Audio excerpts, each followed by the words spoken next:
Okay, this is a lesson on chemical nomenclature, which just simply means a naming system. So on the test, you will be asked to either write the name for a given compound, like it may be NaCl, and you're told write the name for NaCl, or it might be MgCl2, and the directions will be write the name for. Okay, or you'll be asked to write the formula of. So it's only two things that you could do or be asked to do on the next test on chemical nomenclature. Either write the name of a compound or write the formula. We're going to focus on today on just metal to non-metal compounds, which is considered to be, it's called type 1. All right.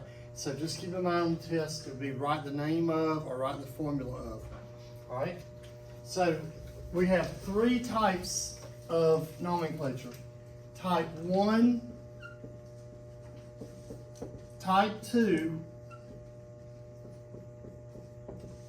and type 3.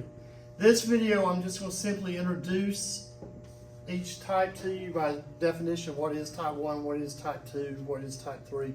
And then in the second video, I'll focus more on the actual type. We're going to do type 1 today, type 2 tomorrow, and then type 3 the next day. And then all the additional time, we'll just sum it up, go back and review each type, all three.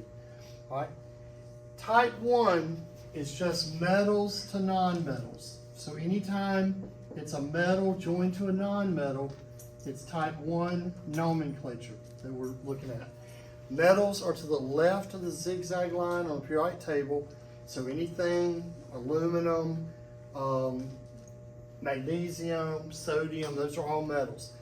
And then anything to the right of the zigzag line would be a nonmetal, so oxygen, nitrogen, chlorine, fluorine, those are all nonmetals.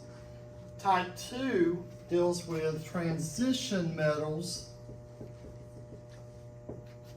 to nonmetals. So if transition metals are joined to nonmetals, that's considered to be type 2 nomenclature. And then type 3 would be nonmetals to nonmetals. And most students think that type 3 is the easiest, so nonmetals to nonmetals. Type 1 and 2, or types 1 and 2, they follow similar rules to each other. Type 3 is a whole different type of rule, okay? So we're going to focus on type 1 for now. Before we get started, however, one thing you need to write on your periodic table. We've already talked about valence electrons and how many are in each group. Group 1 has 1 valence electron, group 2 has 2, and so forth. Remember that the magic number is 8, all right, except helium, which helium can only have 2 maximum electrons, period, right? Because it only has 1 orbital, 1 shell. All right. You need to go back over the top of each group and actually write something that's called the oxidation number or the charge. So I'm going to write that on here and show you what we need to do before we start into type 1 nomenclature. All right, type 1 deals with metals to nonmetals. If this is our periodic table, and we're going to ignore the middle for right now. All right, we already said that group 1 had 1 valence electron, group 2 had 2 valence electrons, group 3, 3, group 4, 4, group 5, 5, group 6, 6, group 7 had 7 valence electrons, group 8 had 8 valence electrons, except helium could only have 2. So we've already done that, right? So here's a new topic for you. Oxidation charges or oxidation numbers. So when we're looking at the oxidations for each group, group 1 has 1 electron that can easily be donated to a negative nonmetal. So all of these are more likely to grab hold of electrons so that they can be stable to have 8 outer shell electrons, right? So group 1, just put above that group, put +1. It has a +1 oxidation. It tends to give up because electrons are negative. If an element or atom gives up a negative electron, it becomes more positive. So group 1 is +1 charge. Group 2 is +2 charge. Group 3 is +3. Group 4 is +4. And now it's kind of like you're counting back downward, okay? Group 5, we know that there are 5 outer shell electrons. That element, or those elements, only need 3 more electrons to be stable. So if they take on 3 electrons, then their charge will be -3 because electrons are negative, okay? Group 6 would take on 2 electrons more to be happy, to be stable. So their charge would be -2. And the halogens, they're going to really be electronegative and have a big pull towards electrons because they only need 1 more to be stable. So their charge will be -1. And then the noble gases, they don't react at all. They're inert gases, right?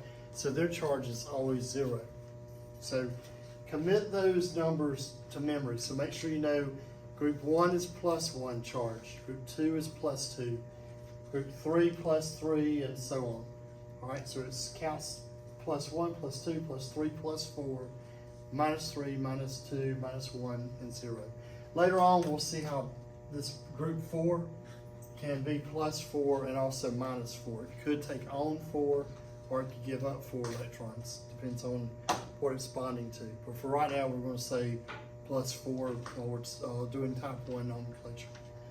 All right, so once you have that in your mind, let's look at type 1. All right, there's 3 simple rules to how you name a compound, or how you write the formula, I should say.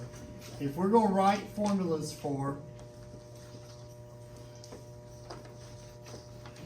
type 1 metal-to-nonmetal compounds, all right, here's what you do. Let's start with an example. Let's say I was told to write it for magnesium chloride. All right, and it's real simple. You're going to do it this way every time. Step 1 is to write the symbol for both elements. So magnesium is Mg. Chloride, because we have to change the ending once it becomes a compound to IDE. So chlorine becomes chloride. So chloride means chlorine, right? Magnesium is in group 2, and we just said it has a +2 charge. So I'm going to write its charge right there above it. All right. Chlorine has a -1 charge, so I'm going to write that charge above it.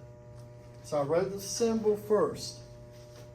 Then the last step is you're going to crisscross just the number. Don't worry about the sign.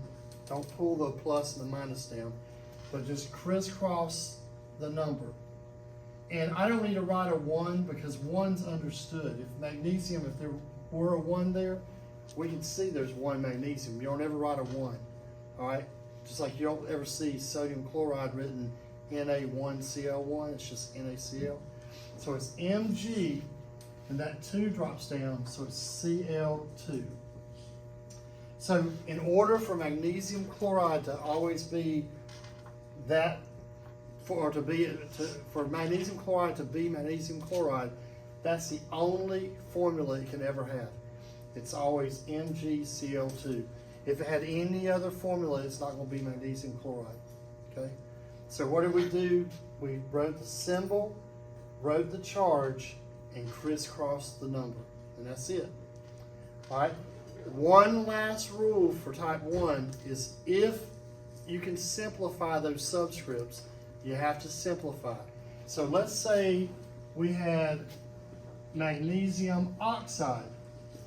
All right, following that rule that we said, write the symbol first, Mg, write the charge. Oxide means oxygen, right? -2. Now, you might think, oh, okay, it's Mg2O2. All right, but 2 goes into 2 one time. So if we simplify the 2 on 2, it's just 1 on 1. And when you burned the magnesium strip a few days ago in lab, all right, you actually created MgO, magnesium oxide. All right. So just to recap, if you're dealing with a type 1 compound, metal to non-metal, so you look at the periodic table, say, oh, is this an element that's on the left of the zigzag line? Then if it is, it's a metal. Oh, is this element to the right of the zigzag line, it's a non-metal. All right, you're going to write the symbol for each element, you're going to write the charge of each element, and then crisscross the numbers. And that's all you do. And the final thing is you're going to say, oh, can I simplify? And if so, simplify. All right, so like for example, if you had, let's just say we had element XY, and it turned out to be X9, Y3. 3 goes into 3 one time, 3 goes into 9 3 times, so it would be X3Y as the final simplified form. Okay, so that's all you do for type 1 if you're asked to write the formula. When you're asked to write the name, that's even easier because basically you just say the name, all right, and you change the ending to IDE for the anion, the second negative element. All right, so if I say write the name for it, so write the name of a type 1 compound. Let's say I had let's say I have KCl. All right, I just say the name. K is potassium. Now, you know Cl in the periodic table is chlorine by itself, right? If it's joined to another element, then we have to drop the ending and make it "ide." If you ever forget that, just think about table salt, NaCl. Nobody ever says sodium chlorine, they say sodium chloride, right? So we will say potassium chloride. All right, another example. If I had LiBr,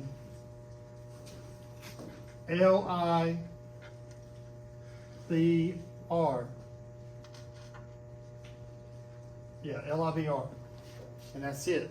I would just say lithium bromide. So writing the name is pretty straightforward. You just change the ending. You don't even have to worry if there's any subscripts or not. So let's do one with a subscript. What if I had Al2O3? All right, Al is aluminum, and oxygen, since it's joined with another element, becomes oxide. This compound would be aluminum oxide. And that's all there is to doing type 1 nomenclature, metal to non-metal.